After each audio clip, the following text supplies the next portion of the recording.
not put anything in your bag that you're gonna want to carry on or anything like that. So don't bring your backpack up to throw in the trailer. You can bring that and it can sit in your lap in the van when we drive. And so make sure that you kind of organize accordingly, because if you come up Saturday morning and you're like, oh man, I put this in my luggage and I need to get it out, we're gonna go, oh, not that badly, you don't, because that will be super unfun to unload. So you can have that here between 5 and 7 on Friday. If you've got something going on, you can just bring it by during office hours, which the office on Friday is open until noon.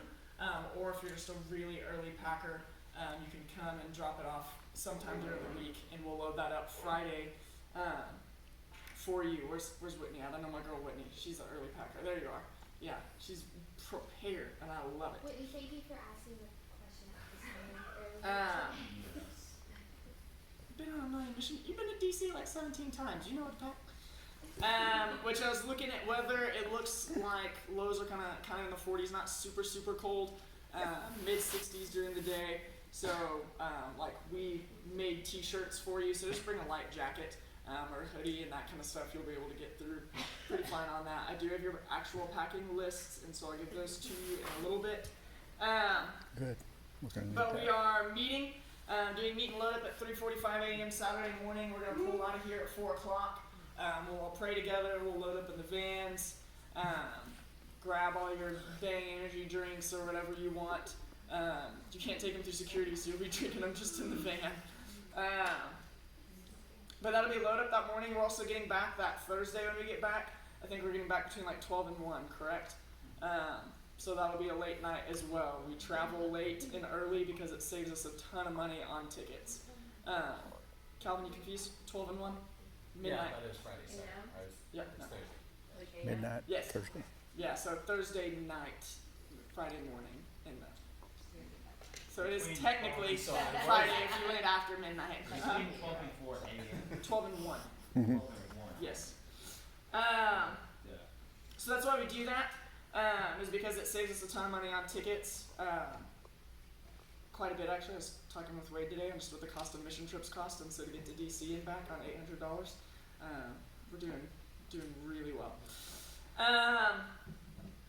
On schedule, some of the things that we'll be doing, we've gotten a ton of stuff back from Zach Randalls, who, if you went to DC with us last time, unfortunately you didn't get to meet Zach. He was in like the summer gauntlet of speaking and stuff like that, but he is the pastor at Waterfront, and so we'll spend time with him probably pretty soon after we get there. Saturday night, I think, is usually what we try to do, unless there's a crazy change or something, and we'll actually get to sit down with him, and he'll tell you the story of Waterfront, how it came to be, where they're at as a church. It's just really cool to hear, and so he will talk through some of those things with us. And we'll do that first night. Sorry, I just got a text from one of you guys, so that's what I threw me off. And that'll be that first day. So we'll get to sit down and talk with Zach. He'll talk us through that before we go into Sunday morning, where we'll go to worship that morning. We will get to serve in kids ministry that morning. We'll do a parents' night out. I think Wednesday night is when we'll be doing parents' night out, which is a really cool thing. I mean, you literally get to like watch the children of people that serve really high up in our federal government. So don't screw them up any more than they probably are. But we get to do that, hang out with them. In church plant world, for those of you that have been to Colorado with us, you saw kind of like a more mobile church plant type deal where we were in a place where they were meeting in a school and they don't really have much of their own building. Waterfront is different. They don't own their own buildings, but they lease them all. But it's a little bit more of a permanent infrastructure. But even then, they still live and die by things like storage facilities and things like that. And they're growing just like stupid amounts of fast. And so a lot of what we'll be doing is stuff within their church of like building a stage for their youth ministry, organizing furniture for them, picking up. Apparently, Pier 1 is going out of business, and you can get a ton of furniture on discount. And so their youth ministry just got a bunch of that. We'll be moving that in. We'll be laying carpet. We'll be putting up TVs. We'll be running cable, all kinds of stuff. Make sure you have your electrician's license. No, I'm kidding. You don't need that. But we'll get to do a bunch of stuff like that within that church, which will be really cool. We'll spend 2 days in DC Central Kitchen working with food and different things like that. You need to make sure, as a reminder, you need to have a pair of jeans that doesn't have holes in it when you're there. And then there's a lot of stuff you'll have to wear, like hair nets. Those of us with beards will have to wear them on our faces, and it's super fun and not awkward and uncomfortable at all. But we'll be doing that for a couple days. A lot of what we do in the afternoons is canvassing, so we help them get ready for Easter by passing out stuff all over DC, inviting people to Easter on behalf of their church. So even though they're still growing and they are becoming a pretty big church, still to have the manpower to be able to minister to the entire city of DC and invite people to stuff and things like that can get pretty daunting. And so we get to go in and help out and do a lot of that. We are not going to the White House any longer. We just couldn't get everybody's social security numbers and all that stuff. By the time we got it in from everybody, we weren't able to get it in quick enough for that to get approved. So you don't need like the dress code for the White House. We will still probably do a Capitol tour, so you do still need to look just like decently nice. And so that's, I think last time, like even just to be able to wear jeans, shoes, that kind of stuff, you know, don't just go in full on sweats and things like that. There's not a dress code for it, but it's just nice to dress to the scenario. We have it scheduled at 2 o'clock on Wednesday. 2 o'clock Wednesday. Oh, for the Capitol tour? Cool. We'll also have the gallery tour, where you go into the gallery as well. Oh, okay, cool. We'll go and see the Bible Museum over there. No dress code for that. We'll go in. It's pretty cool. You got an iPad. It's kind of digitally led. When we go, we'll spend probably about 3 hours there, and you'll be like, "Oh my gosh, we're gonna spend 3 hours there? That seems so much time." It is not so much time. You will run out of time, and you will wish that you had an extra hour. Just guarantee it. It's really cool. So we'll see that one of the days. We'll just kind of work that in because we don't have to schedule that time. You need to make sure that you bring money for when we're in airports. So eating in airports, but it's the only money that you will need to bring. Those are the only meals that you're required to buy, so that's going to be one on the way there and one on the way back. However, there are times when we're out in DC, like there's like just the most bomb ice cream place ever, like 2 blocks from our hotel. And so we might decide late at night that a fun thing that we go do is go and get ice cream. We will not be paying for that. That will be on you. If you want to buy any souvenirs, that will be on you. If you want to drink excessive amounts of good coffee from a city that you've never been to or only go to very few times a year, that will be on you. If you can tell, those are some of my favorite things to do over there.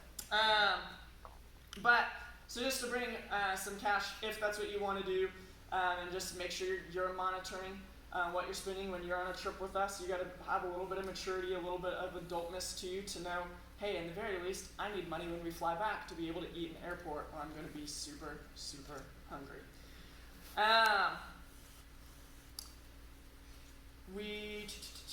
Okay, so we did order shirts for you. This is what they look like. And we give them to you today so that way you don't have to pick them up or you have to worry about packing issues. So that's the front, that's the back. It's like an even softer Bella canvas than I think we've ever printed on, which is pretty awesome. I would wash it before you go because the guy who prints them for us, everything is water-based, which means like right now you can feel the print, but when you wash it, you won't be able to feel it anymore. So I would wash it before you pack it. That's what I'm going to do with mine. We'll give it to you tonight. We have all your sizes in here, and so if you're like, but I'm this size, well, we ordered based off of this size, so this is your size now. We will give you one of those. Make sure that you pack it. If you have old waterfront shirts, you can pack those as well. My suggestions usually, in regards to shirts, and we have to wear this stuff, is that you're going to want to wear this when we do like canvassing. And we're out and you want to wear their stuff. This is kind of their phrasing for the year. We took their design and did different colors, put on a different shirt, stuff like that. I always just keep one packed on my bag. So that way if we're doing a bunch of other stuff that requires a lot of walking around all day and you're sweating a little bit, you're not sweating in the shirt that you might have to wear at multiple different times. It's a little bit of my hack when we're traveling and things like that. I also have a couple different shirts, so it won't be as big of a deal. But that is how I would handle your waterfront shirts if you only have one or two. Make sure to pack, and this is in your packing list, but just a reminder, in your carry-on backpacks, pack an extra set of clothes, some different things in there, so that way if something happens to your luggage, you at least have one extra pair of clothes. And so I would pack something that's like an important pair of clothes. So I wouldn't pack like, oh man, I'm gonna make sure that I pack tights in a shirt with a giant hole in the side that I can't wear anywhere else. So pack like jeans, wear closed-toed shoes, and probably pack your waterfront shirt or something like that in your carry-on. Again, that's what I do. And I'll throw on a light jacket. I'll probably just travel with one on. And you can, for those of you that haven't flown before, you can bring a pillow with you with your backpack. That doesn't count as like an extra carry-on. You can always do that kind of stuff. When we're in airports, here are our rules when we're in airports. You will be given, not today, you will be given groups. I'll put you in them when we first arrive at the airport and we're unloading and we're getting tickets and stuff. A lot of us maybe fly in our spare time and things like that. What you do with your family is totally different than flying with 30 of your favorite people through an airport. And so when we fly, we'll go through security. You'll go through your group, which will be which will be led by an adult. It's not your hotel room groups. There will be different groups all week long. You'll go through with them. After we go through security, we'll go and we'll find our gate all together. We'll get to that gate based off of our departure times and things like that. If we have an extra amount of time, I'll say, hey, you have 20 minutes to be right back here. Go to the restroom, go grab a snack, go grab breakfast or whatever it is. We do the same things on layovers, and you need to be back and checked in before then. You do not go off on your own. You will go in groups of 2 to 3 together to be able to go and eat or anything like that. So if we find you on your own, then you have lost the right to be able to navigate anything else for the rest of the trip. We'll set you right next to an adult, and you'll hang out with Norman for the rest of the time. Which isn't punishment because Norman's a ton of fun, obviously. Geez, see, I meant it as a compliment and you took it offensive. But that's how we'll get in and out of airports. It does get a little bit crazy when we're going through. We're trying to get all of our boarding passes and we're trying to get all of our luggage through. Just be very, very patient. The number one thing in the front of your mind at all times is, I just need to be patient. I just need to be patient. I just need to be patient. Because it's not easy traveling with 30 people. And so we'll be going through, we'll get you your boarding passes. Make sure you do not lose your boarding passes when you get off of a plane, especially if you're somebody who's like, oh, I've got the app of Southwest, or I think that's where we're flying, I can't even remember. I've got the app and I can just check and see where our gate is and stuff like that. Nope.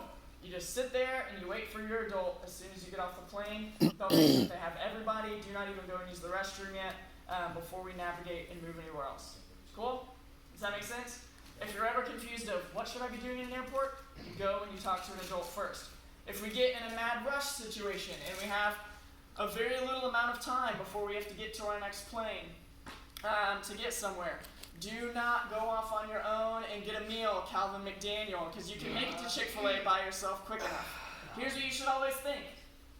What I'm about to do, can 30 other people also do this? If they can't, then don't go do it, because then you're going to be eating Chick-fil-A in front of everybody who is also starving, but we have to make the plane Calvin McDaniel. We got it? Efficiency, that's what I was thinking. Yeah, efficiency. I'm just making sure we lay down the rules. You got to go cool off after all that heat. I get it, man. So just know that. That's always the most stressful part of what we do. When we get there, when we get into DC, we have a little bit of walk in order to get to the metro, and so we'll have to navigate just meandering hallways. We'll walk a little bit at a time, stop, get our head count, walk a little bit at a time, stop, get our head count, and then we'll go straight to the metro and we'll ride over to our hotel. And when we get to the metro, we will teach you how to navigate the metro. So we'll gather around the big sign, we'll show you how stops work, we'll show you how the color railways work and all that kind of stuff. There will be an app that you can download when you're there that you'll be able to pull up a map and stops of that sort. That'll be pretty easy. The nice part is that we're staying right by the church, so we don't have to ride it as often as we did. Like the first time that we were there when Kaylee Van Gundy was with us, we had to ride a ton, but we do still have to use it to navigate quite a bit. Any questions on airports? Any questions on packing? Shirts? You have the list? Yeah. Don't come in late and ask questions. Absolutely. Gosh, Jason. Huh? Yeah, everybody else here too. Hey, Calvin. Yeah. Yeah, we're all waiting to get on the plane and you made your stop at Chick-fil-A. Has anybody else eaten today? Yeah. Dinner? Yeah, for real.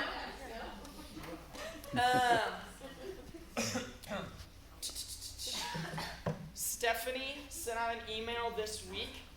You need to be getting those last minute forms in if you haven't already got them in. I know that I personally have been handed them from the Stewarts, from Caleb Copeland and Josh Allen.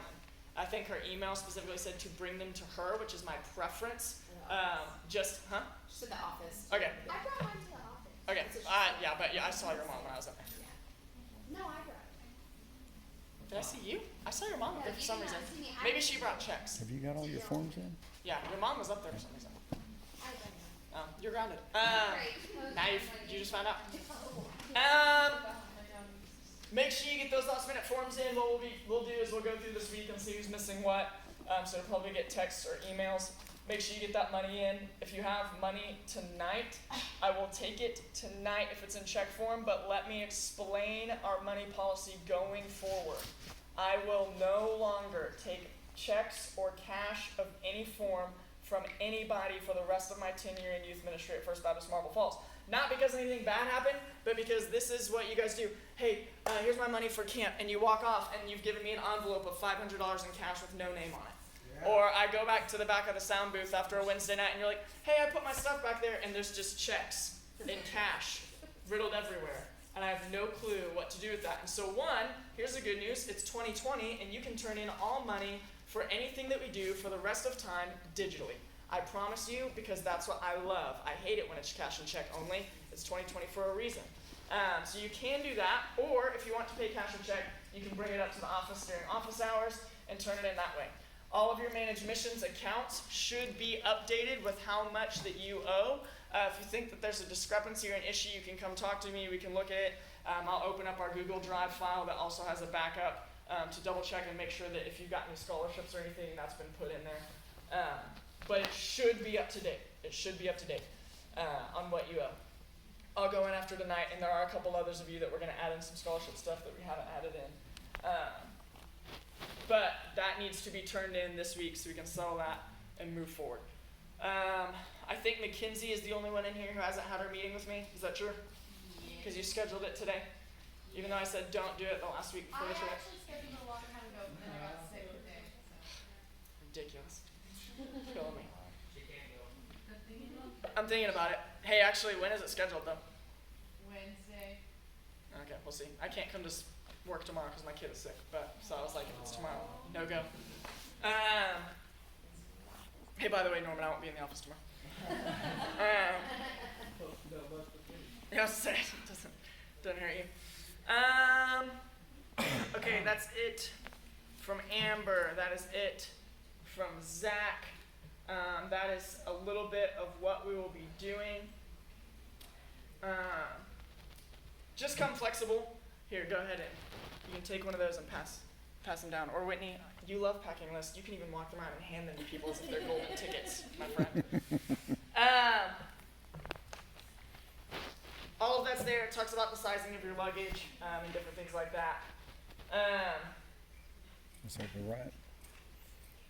Make sure, and I think it's on there, that you bring, obviously, your Bible. We'll be giving you the book of Philippians, I believe, that's in one of those like journal Bible booklets. And we'll actually even give you something of just how to study the Bible that comes with that, because that'll be your quiet time every morning. And something that probably comes in handy during share time every night. Which also as a reminder, when we're in hotels, here's kind of what we do in hotels. So whenever there's, again, 30-something of us in hotels, the rules that we live and die by are 1, no guys in girls' rooms. There's absolutely no reason for that. On any planet will you ever need to be in the opposite gender's rooms. If I find out that you're in the opposite gender's room, it's going to be such an expensive plane ticket for your parent to have to fly you back. They're going to be so sad. Do not be in the other gender's rooms. We don't spend that much time in hotels. We're pretty much just there to sleep, but occasionally we might get done early. We'll have share time, and then afterwards you may have like an hour to hang out or whatever. You can hang out in somebody else's room that is of the same gender. You're more than welcome to. Those adults will also then kick you out either the moment that they're ready to go to sleep or whatever curfew time that I assign to them for that night. You're going to want your sleep because we'll wake up early every morning, we'll do breakfast, and then get started for the day. So after all the walking and stuff that we do, you're usually pretty stoked to get there. You'll be welcome to go down to the pool, and I think there's a hot tub there on site. We don't use it a whole ton, except for that hot tub is kind of nice if you have been walking around all day. As far as noise policies, we just say, hey, remember, you're in a place that other people are staying. We've never had a huge major issue, but again, anytime there's a bunch of us in a room, casual conversation can even turn out being pretty loud. So if you get a call or a complaint, just take it to heart, adjust, and don't get multiple calls or complaints, because me, nor Norman, nor any of the other adults want to get multiple calls or complaints. Again, we're really not at the hotel that much. You'll be welcome to hang out in the lobby. As well, at night, you'll just have to abide by whatever curfew that we have. You will not be able to leave the hotel without an adult. You may occasionally want to leave with an adult. Maybe you want to wake up and go to a coffee place close by before we get started because we're not going to make it that way. Or maybe you've got to make a run to CVS, which is about a block over, because you need some extra stuff or whatever. You're welcome to go with an adult. This place that we're staying in, or the area of DC that we're staying in, is incredibly safe. It's like the safest of the safe. It's super, super nice. We're right by where the Washington Nationals play, and all that stuff, so which is always kind of fun to come up out the metro and see a giant baseball stadium. It started, it wasn't like a higher end of DC and a expensive district to stay in, but now it definitely is. And so it's gonna look like a really, really nice neighborhood that we're staying in. So totally safe, but still, even in the safest of safe neighborhoods, I don't want you walking around without an adult in cities that you don't know very well. Okay, those are some of the safety policies. Those are some of the things when we're navigating. Any questions so far? Yep, What time do we get up in the morning? it's a good question. Let me pull up my schedule.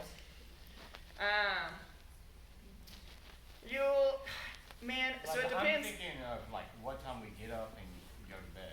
Yeah, usually we have breakfast, 7:30 is breakfast. And you need to have your devotional done before then. Fitness center. Is there one of those? Yep, there is. How My is rule it? in the fitness center is if you're on a treadmill and there's not an extra treadmill, you're getting off the treadmill and now it's mine. So. My fitness is more important to me than your I fitness. think that me and you can get on one Huh? together. There's two treadmills, so if there's one, I won't kick you off. Yes? Huh? The second one's mine. No, it's not. No, it's not. No. Cade thinks he works here, but he doesn't work here. It's fine. You have lost treadmill. Okay. Shh. Don't heckle Cade about his date. Okay. 7:30 you'll be wake up. Usually curfew is around 11. Some nights it may even be 12. It just depends on what time we get back or what we're doing the next day. And that first Sunday morning, that'll honestly probably be the toughest morning just because you flew all morning Saturday. We'll probably go do a little bit of touristy stuff Saturday. We'll hang out with Zach that night. And the morning comes pretty early because we'll try to go to one of their smaller services if they haven't smaller services anymore. And then you'll also serve in kids ministry that Sunday. Services do they have? 3 or 4 now. 4? Yeah. So I saw a picture on Instagram recently that their chairs were out of the auditorium and like next to the water fountain for one of their more full services. So they're doing really well. Zach and his staff are just absolutely crushing it. So it'll be a cool thing for you to experience. It'll be different than those of you that just went to Colorado. You'll see a very different thing. And even those of you that went to DC with us last summer, you're going to see a very different church. So really, really cool stuff. If we're lucky, maybe they'll be baptizing somebody that Sunday if we cross our fingers. That's always fun to see. All right. Yes. You want to go? Yeah. All right. So I'm going to defer to Norman, and then when he is done, I'll hand you your shirts. Cool? Neato. Let me address a couple of